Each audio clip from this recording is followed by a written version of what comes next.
केवार के बर नीचे सा है हां है बा लेकिन ये छोटी मोहन कता गलो हिबरा कता गलो पहिरा कता गलो अरे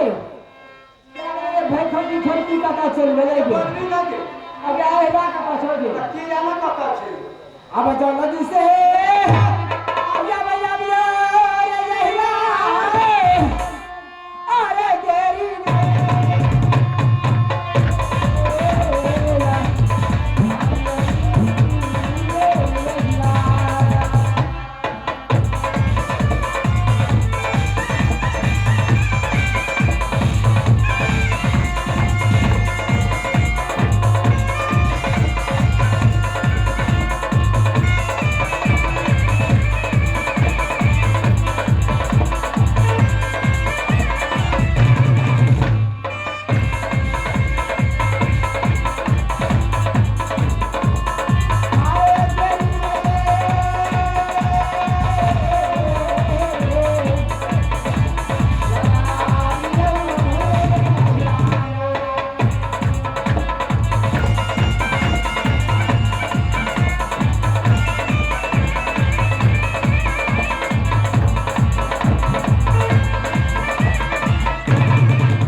अरे ये की लेना ची रे भक्त रे